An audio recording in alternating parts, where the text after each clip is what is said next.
Bom dia, irmãos. A gente vai continuar estudando aqui a revista Nove Marcas, que a gente tem tratado, Marcas de uma Igreja Saudável, escrita pelo Vinícius Musselman. Hoje a aula de número 8 é a marca 6, membresia. E o texto base é Atos, capítulo 2, 41 ao 42. É um texto bastante conhecido. Eu vou ler aqui na Nova Almeida Atualizada, Atos, capítulo 2, 41 e 42.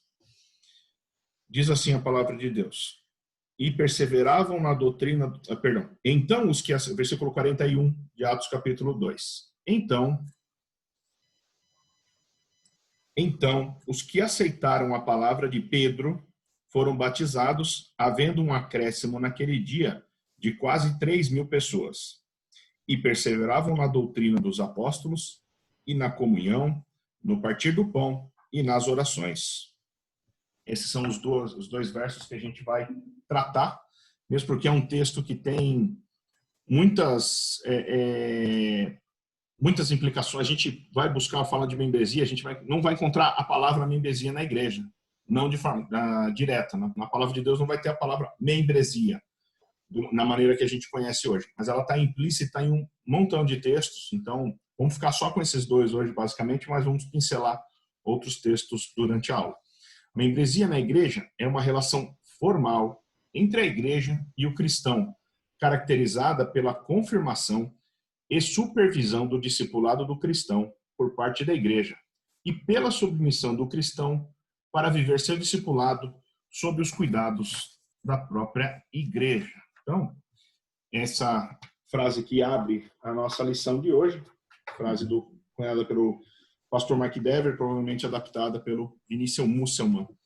Bom, então nós vamos falar de membresia, o que, dado que eu conheço a maioria de vocês que estão aqui acessando, não é um problema para vocês. Mas é bom a gente sempre tratar para explicar o que é, qual é a implicação de ser membro de uma igreja, qual que é o nosso propósito com isso, enfim, como que a gente lida com essa questão, em especial nos dias de hoje, né? Então a igreja, essa frase do Mark Dever a igreja não é um acessório, é a forma de seguir a Jesus. Então, tem que entender que hoje não é opção em a gente escolher estar dentro da igreja ou não escolher estar dentro da igreja. A gente não tem essa opção. Deus nos salvou e nos coloca, nos transporta para o seu reino. E esse reino se dá no aperfeiçoamento dos santos através da participação na igreja local.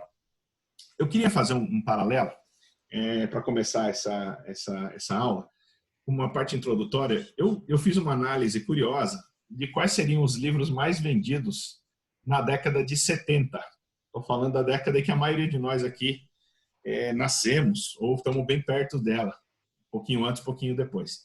E esses são os 8 principais livros. Eu fiz uma lista de 10, na verdade, mas eu puxei os 8 aqui mais para poder vermos. O que eu queria chamar a atenção como se falava, como que era a cultura na década de 70. Então você vê aqui 2 livros falando de máfia, Poderoso Chefão, por causa do filme, obviamente, que foi um estouro lá em 71. Esse filme Honra Teu Pai, que também é um filme falando de máfia, a questão da máfia, principalmente a italiana, estava muito forte. Depois nós temos alguns livros de ficção, romance, um livro aqui que fala essas veias abertas da América Latina. A gente vivia num contexto muito forte de Guerra Fria ainda naquela época. Então, são livros que chamavam a atenção. Conversa na Catedral, de Mário Vargas Llosa, que é uma conversa entre amigos, basicamente.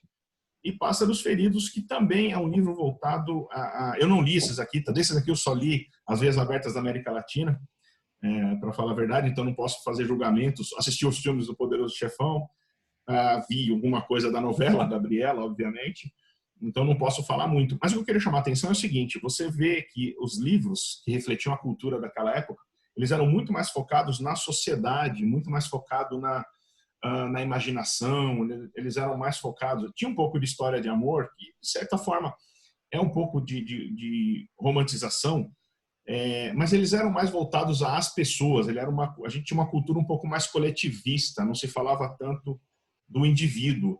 E isso, de certa forma, permeava as igrejas também. Se você pegar os hinos que eram cantados até então, na década de 70, você vai ver hinos muitíssimo mais cristocêntricos e menos antropocêntricos, eram muito mais voltados no próprio Deus e não na pessoa. Contrapartida, eu fiz a mesma coisa, a mesma listinha eu fiz do ano passado. Você tem aí, são 10 livros, tá? 2 desses 10 eu não pude colocar porque tem palavrão na capa. Mas se vocês forem numa livraria, vocês vão ver que tem esses livros. Inclusive, o primeiro livro mais vendido no Brasil, o título dele é um palavrão. Agora, olha só que curioso. Tirando desses do Lucas Neto, que supostamente é o Sérgio Malandro aí dos anos 2000, me parece, dos anos 2020, todos os demais, o que eles falam? Olha lá, o milagre da manhã, o segredo para transformar a sua vida, do 1000 ao milhão, o poder da autorresponsabilidade, segredos da mente milionária, me poupe, falando de dinheiro, poder da ação. Então, o que chama atenção nessa característica é, olha só como isso reflete a cultura, tá? E daqui a pouco eu vou chegar na igreja.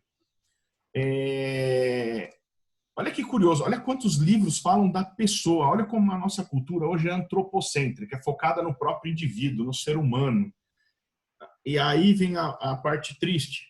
Isso também penetrou os bancos da igreja. É praticamente impossível a cultura não nos influenciar. Agora, se ela vai nos influenciar de fato ou não enquanto igreja, ela também depende da gente. Agora, se tem uma área em que isso foi extremamente afetado, eu estou falando de um universo aí de, no máximo, 50 anos, se tem uma área que foi afetado, é o como o cidadão se enxerga dentro da igreja.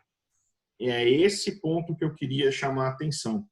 Se na década de 70, ser crente era muito difícil, eu tenho irmãos aqui que nasceram na igreja e poderiam eventualmente compartilhar com os irmãos como que era ser crente na década de 70, pelo menos da perspectiva deles, era muito difícil, era sofrido, porque o crente ele sofria o que hoje se chama de bullying, né? Na época a gente chamava de a pessoa sofria porque ela era como é que eu vou falar? Ela era perseguida de certa forma na sociedade, porque não era tão legal ser crente. Hoje em dia, ser crente é uma coisa cultural. A gente tem uma figura que não tinha tanto. Porque quem que era o louco na década de 70 de se afirmar crente para poder apanhar? Não tinha. Hoje não. Hoje ser crente é da moda, tá tudo bem, não muda nada.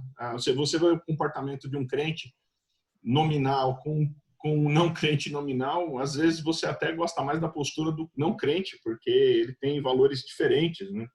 Então, é uma coisa curiosa isso daí, como mudou a sociedade. E isso chegou também para os bancos da igreja. E é esse tipo de gente que acaba frequentando as igrejas que não entenderam ainda. Nós temos hoje uma figura muito curiosa, e eu recomendo que os irmãos assistam um vídeo que o pastor André postou no grupo de casais sobre o suicídio da igreja, a falsa conversão, que é um vídeo do pastor Mark Dever, é a pura verdade. Hoje nós temos pessoas que elas aderem ao movimento, mas elas não são convertidas. E a membresia é a primeira porta que a gente consegue entender como é que a coisa mudou. Por quê? Hoje, as pessoas, lembrando que Romanos capítulo 12 nos diz que a gente tem que transformar, a nossa mente tem que ser conformada à mente de Cristo, as pessoas entram nas igrejas com a mentalidade do mundo. E aí elas querem que a igreja seja igual ao mundo. E aí fica uma pressão muito forte na liderança para que a liderança se porte de maneira diferente. Às vezes, a liderança adota uma medida bastante radical, que não vai ser, e aí se torna uma ilha, e que a gente sabe também que uma ilha de farisaísmo, de legalismo, que a gente também sabe que está errado, é uma extremidade, ou então a gente vai ter um poço de liberalismo, o que é outra extremidade. Então, o mundanismo acaba penetrando na própria igreja, né?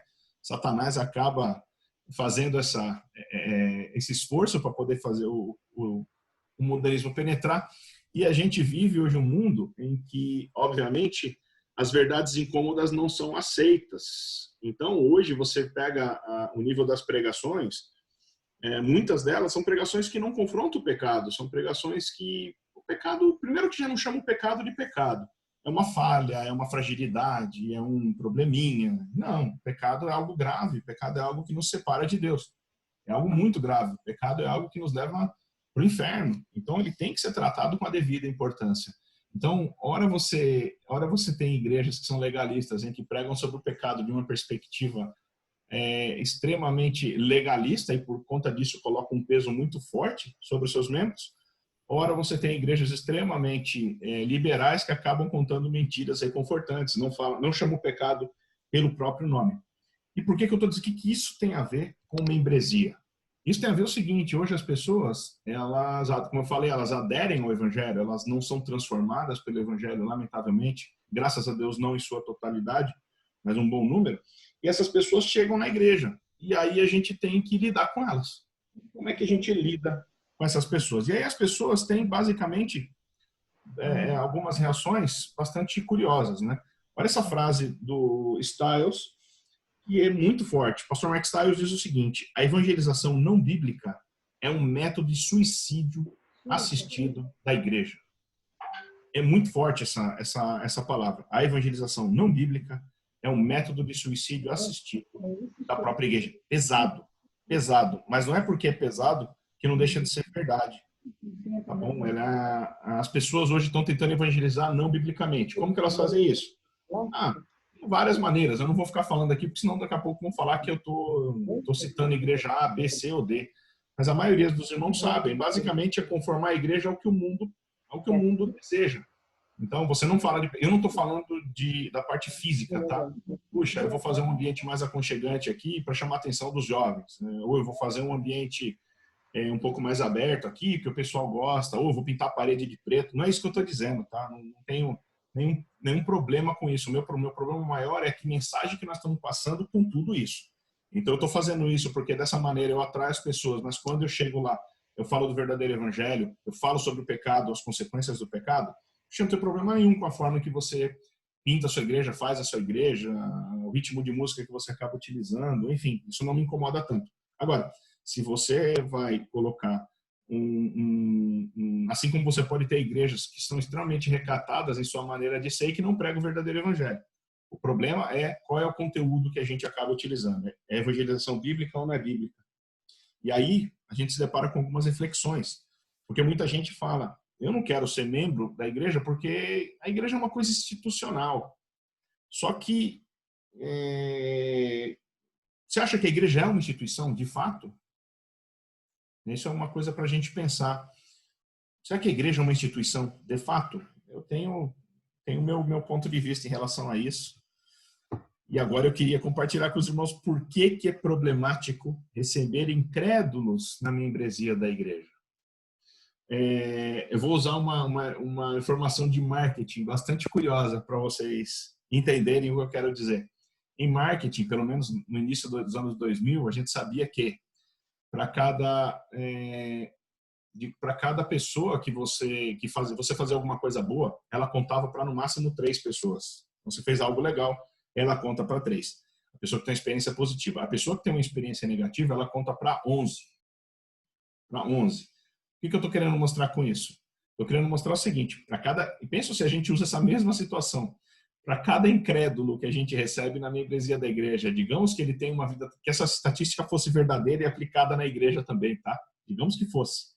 Eu queria dizer o seguinte: para cada incrédulo que a gente recebe na membresia da igreja, ele afetaria positivamente 3, mas para cada incrédulo que a gente recebe na igreja, ele afetaria negativamente pelo menos 11. Então, pensa que doideira que seria para a liderança, para os pastores, simplesmente receber incrédulos.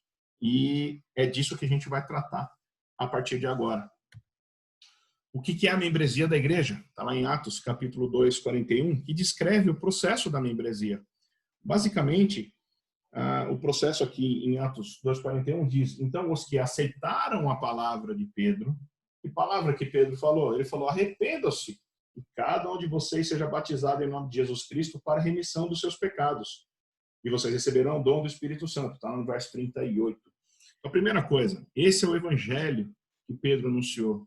A segunda coisa que aconteceu com eles é que eles foram batizados. Aqui não descreve se eles foram batizados no Espírito Santo ou batizados em água. Não está falando que eles foram batizados. Mas pelo contexto, a gente infere que foi batizados na água, tá? Como Jesus havia feito, como ele havia dito, como ordenança. Eu já estou dando um spoiler aqui. E depois disso, eles eram acrescidos na própria igreja, na vida da igreja. Então, por que é importante que exista esse processo? Porque se você analisar, Deus deixou na natureza, seja numa célula, seja numa nós. Se você reparar, existem várias camadas que você acaba desenvolvendo nos organismos. Foi Deus que criou esse padrão de camadas. Você vai numa árvore, você vai ver que tem lá vários anéis na casca, até chegar no centro. A gente vê o nosso corpo humano. Olha que interessante, né? Nós temos a pele, depois nós temos no peito, por exemplo, que é onde estão os órgãos mais vitais, nós temos a pele primeiro, depois temos a carne e osso, e depois chegam nos órgãos. No caso de uma noz, você tem a casca. Depois que você vence a casca, você vai conseguir chegar no fruto, numa célula, você tem a capa. Enfim, você pode reparar que o padrão de Deus na criação, ele remete à proteção. Então, você tem algo dentro que é protegido por algo mais forte do lado de fora.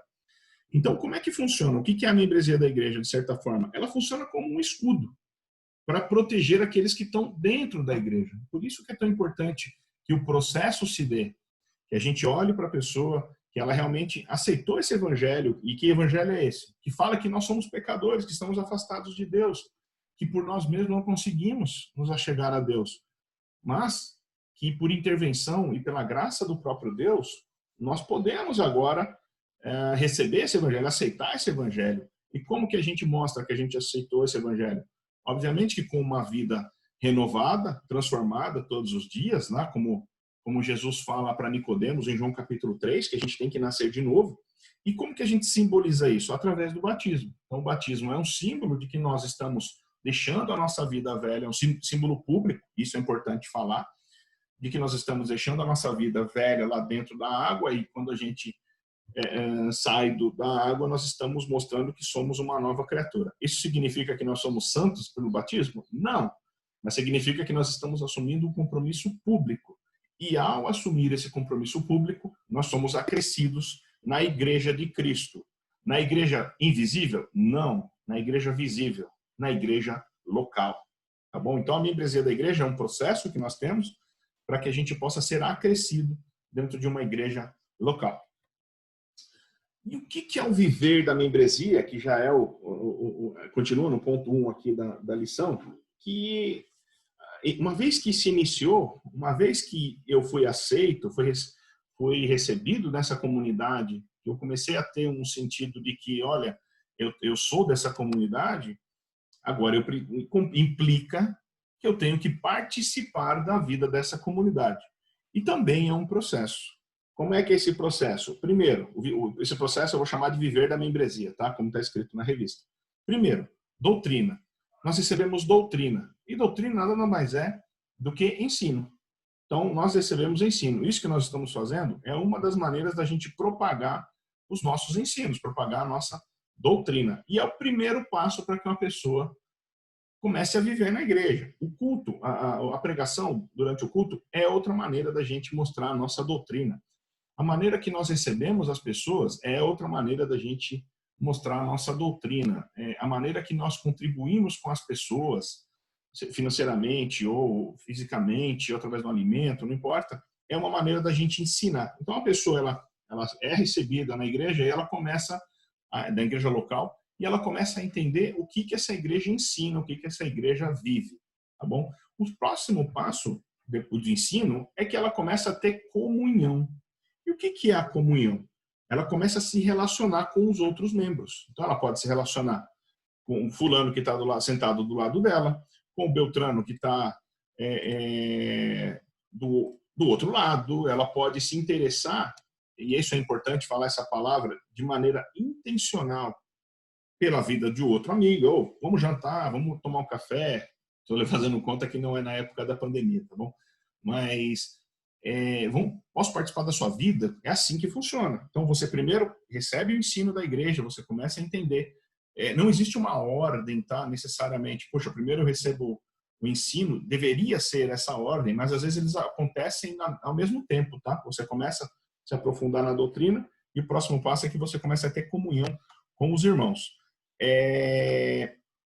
Depois disso, você começa depois que você tem comunhão, você está pronto para poder ter essa fé sua renovada. E essa talvez seja a grande diferença. A ceia, e a gente vai falar daqui a pouco dela um pouquinho, é a maneira que a igreja encontra de falar que, de que você pertence àquela igreja. Então, cada vez que a gente ceia, de certa forma, a igreja está dizendo publicamente de que as pessoas que recebem o pão e recebem o vinho têm a sua fé autenticada pela igreja.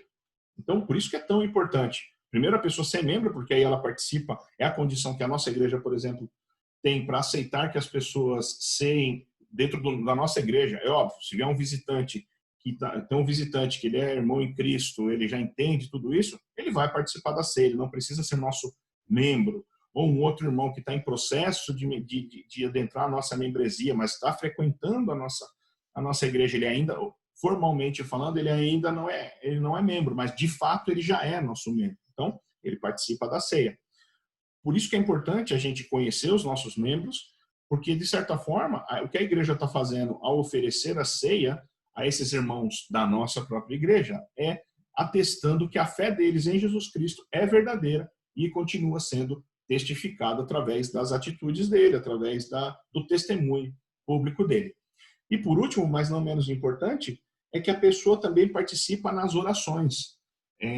Jesus falou para a gente chorar com os que choram, se alegrar com os que se alegram, e a oração é uma dessas maneiras. A gente glorifica a Deus para quando as nossas orações são atendidas e nos trazem alegria, nós glorificamos a Deus. Quando elas nos trazem tristeza, nós também glorificamos a Deus, porque Ele é digno de glória. Mas quando a gente começa a participar na oração, a gente também começa a participar das vidas uns dos outros, tá bom? Então, é dessa maneira que funciona. Vou dar uma acelerada aqui, porque eu tenho mais 10 minutos somente. Lembrando que isso faz parte, tanto o batismo quanto a ceia, são ordenanças do próprio Jesus, tá bom? Depois vocês podem olhar lá, Lucas capítulo 22, Marcos capítulo 16, que é onde Jesus fala para a gente ser batizado e para a gente participar da ceia em memória dele. Depois Paulo vai falar lá em 1 Coríntios capítulo 11 também, tá bom? Em suma, a membresia da igreja é uma aliança de união entre uma igreja específica e um crente. Uma aliança que consiste na confirmação que a igreja faz da profissão de fé no evangelho por parte do crente, na promessa da igreja de oferecer supervisão ao crente e na promessa do crente de se reunir com a igreja e de se submeter à sua supervisão. Então, eu fiz essa marcação da aliança, confirmação, supervisão, reunião e submissão. São esses pontos, como se fosse um contrato, entre aspas, tá? Como se fosse um contrato entre a igreja e o membro, e vale para os dois lados. Não tem como a gente ser cristão se não seguir esse tipo de sequência. Então, que ações práticas a gente pode tomar para supervisionar amorosamente a fé dos irmãos na igreja? Que ações práticas nós tomamos para se submeter à igreja local? A gente tem responsabilidades uns com os outros. É por isso que a gente é inserido dentro da mesma igreja. É bíblico, como eu disse. Você não vai encontrar a palavra membresia na igreja. Mas a gente viu aqui um estudo que o pastor André tinha dado há algum tempo sobre a igreja e a membresia. Mas olha só, para ficar em 4 pontos muito simples. Primeiro, Paulo menciona pessoas por nome. Logo, não faz sentido. Como é que ele sabia todos os nomes? Era simples de lembrar? Então, há algumas referências que estão naquele estudo que o pastor André havia conduzido. Lamentavelmente, eu não lembro da data. Em Hebreus, recomenda-se obediência e submissão. Ora, não faz sentido cobrar isso de desconhecidos. Né? Não faz sentido nenhum. Então, apesar da palavra membresia não acontecer na igreja, ela está implícita em alguns textos.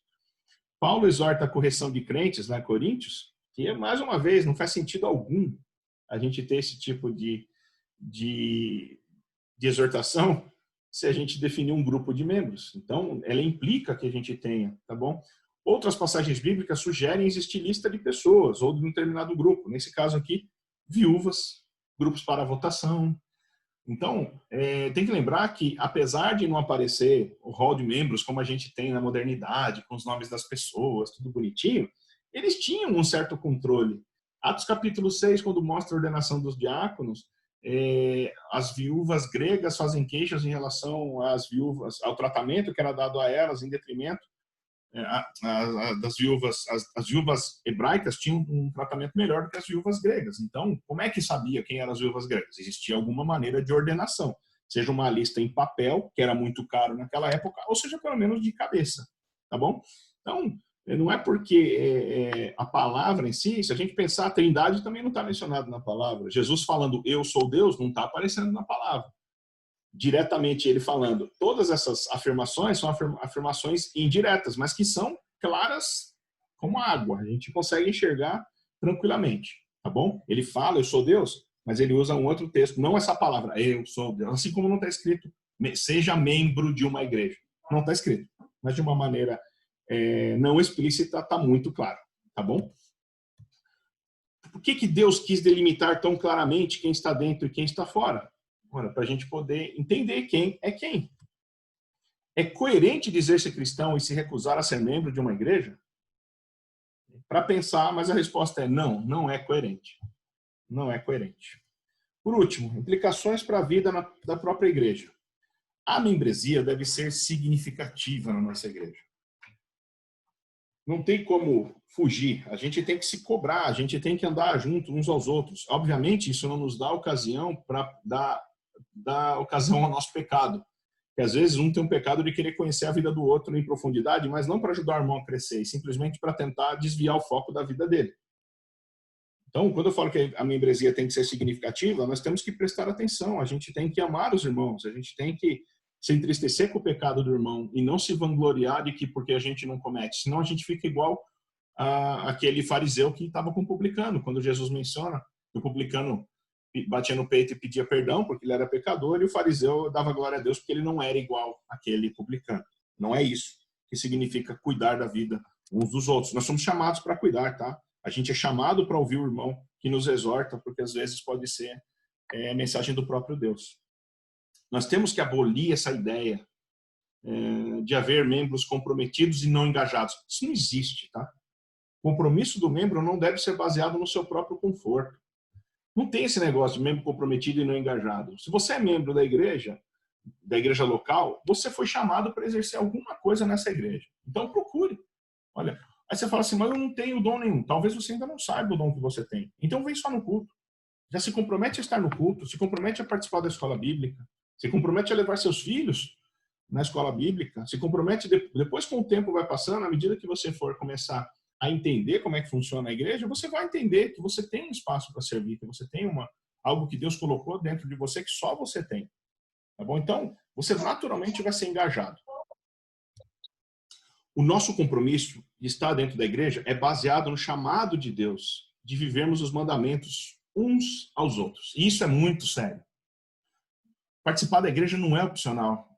Participar da igreja, ser membro da igreja, é mandamento, é implicação do que o próprio Deus desenhou para a gente. Por quê? Porque é lá que Ele nos trata, é lá que Ele nos trabalha, é numa igreja local que Ele nos coloca. Eu fico pensando nos crentes que existiam há 100 anos atrás, em São José dos Campos. São José vai completar aniversário amanhã. Em 1915 foi feita a primeira igreja evangélica aqui em São José dos Campos, a Igreja Cristã Evangélica Central. Ela tinha 5 anos. Pensa um cara que queria ser crente naquela época. Ele não tinha muita escolha.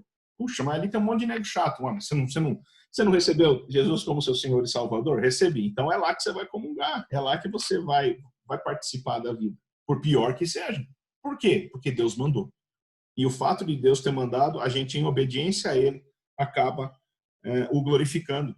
Então, é um chamado do próprio Deus para que a gente viva os mandamentos uns aos outros. E, via de regra, é lá que o Senhor trabalha nas nossas vidas. Não na igreja templo físico, mas na igreja templo espiritual, participando da vida uns dos outros.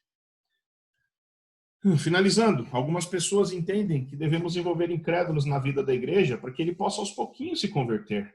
Ou seja, ele pertence antes de crer. Qual que é o problema com essa visão? O problema é que ele vai influenciar muito mais do que ser influenciado, a não ser que o próprio Senhor o tenha chamado, mas aí você vai entender rapidamente que ele não é incrédulo, e sim um crente em Cristo Jesus. O compromisso na igreja, ele está baseado, isso é uma pergunta de reflexão para cada um que está vendo essa aula, ele está mais baseado no conforto ou no chamado de Deus para a vida? É uma coisa a se pensar. De que forma você pode melhorar? Pense nisso. Concluindo, segundo Jonathan Leeman, a membresia é importante porque é bíblico, porque a igreja são seus membros, não dá para fugir, é um pré-requisito da ceia do Senhor, é como oficialmente representamos a Cristo, é como declaramos a nossa maior lealdade, é como tornamos real e experimentamos as imagens bíblicas da igreja que o próprio Deus colocou. Jesus ama a igreja, tem que lembrar disso. É como nós servimos uns aos outros, é a maneira que nós seguimos a líderes cristãos, é como nós ajudamos os líderes cristãos a nos liderarem. O líder também não sabe, tá? Ele não sabe, ele precisa aprender. Como é que o líder aprende? Com o liderado. Ele torna a disciplina eclesiástica possível. A gente pode ajudar a restaurar o processo de restauração do próprio Deus, dar estrutura para a vida cristã. E 12, constrói um testemunho para convidar as nações, que é a missão fundamental da própria igreja. Tá bom? Bom, meus queridos, era isso. Eu, mais uma vez, peço perdão por não ter conseguido fazer eu não sei o que aconteceu de verdade, eu não sei se eles colocaram alguma restrição, mas enfim, tá aí a aula. Espero que vocês tenham aproveitado. A revista é muito boa. Quem tem a revista, dê uma lida nela depois. Se não tem, dá um jeito de procurar, ou comprar, ou procurar essa revista com alguém. Tá bom, meus irmãos? Um bom domingo para vocês. Estou vendo aqui um comentário que a Paulúcia colocou: discipulado, andar juntos, cuidar, amar, instruir, a forma de mostrar amor pelo nosso irmão. Isso mesmo, Paulúcia. É a maneira que Deus encontrou para que a gente demonstre amor. Tá bom? Bom domingo para vocês e fiquem com Deus aí. Deus abençoe. Tchau.